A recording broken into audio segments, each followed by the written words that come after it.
How come the death of one man be able to save us from sin? Before answering this question, let's look into the root cause of the actual issue, which is sin.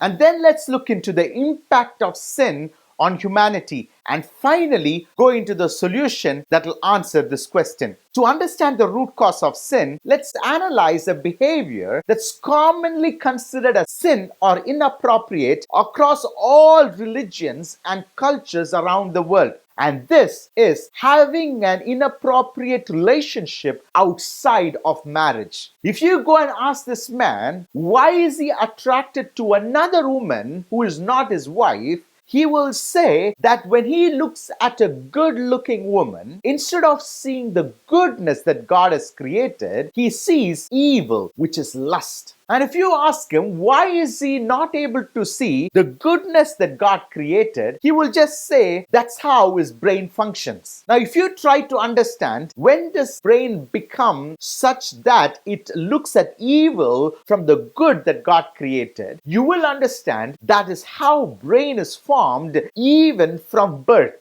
We all know a child, when it is born, has a pure heart. The child's intention is all pure and has no guile. However, the brain is tainted even from childbirth. Although the child has a pure heart, it still shows behaviors of naughtiness. When you tell a child to do something good, it will do the opposite of what you command the child to do. And this nature of looking at evil in all the goodness that God created is therefore from childbirth. And this dates back all the way to Adam, who was given a very specific command not to eat from the tree that gives fruit of knowledge of good and evil. Adam was deceived and he ate that fruit, and therefore his brain was opened up to see evil from the good that God created. And this nature of brain has been passed down from Adam to all humanity through childbirth. The sin that you and I are committing can be root cause all the way to Adam. So instead of you and I being punished for this sin, it should be actually Adam who is punished. And that takes us to the next question. What is the impact of sin? The Bible says God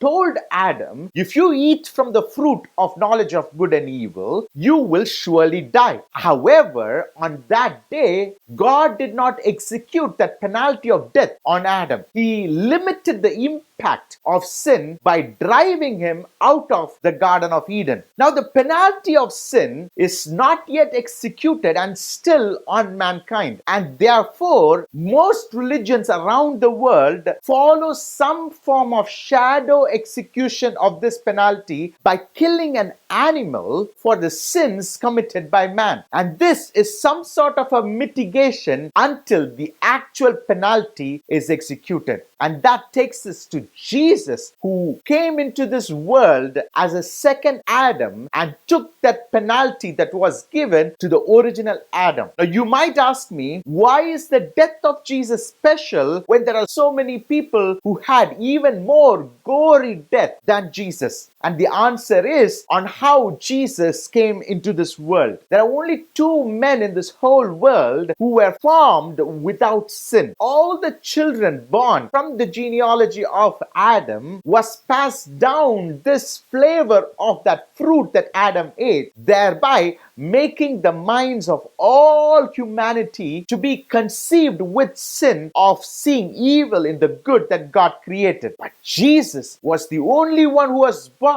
not through a fertilization that happens with man and woman coming together. He was born with a virgin birth. The brain of Jesus was sinless from birth. And just like you only sacrifice a blemishless animal, the same way Jesus, who was born sinless, took that penalty of sin and once and for all paid for the root cause of that sin that Adam committed. Now, the next question is, so what? Sin is still prevalent in this earth, even after 2000 years after the death of Jesus Christ. And the brain of every human being that's born still has this evil nature of looking at good and perceiving evil. But here is what the good news is. Even though the death of Jesus Christ did not eliminate sin from the earth, it paid the penalty for sin. And therefore, you and I need not worry about the sin that we are committing in this earth, because the penalty for that sin is already paid for. You don't need to go to temples and churches and do ever so many rituals to cleanse the sin. It has been already paid for. The only thing that we need to maintain is the purity of our heart. The brain that we have is corrupted even from birth. However, the heart is pure at birth. And Jesus said, the pure in heart shall see God.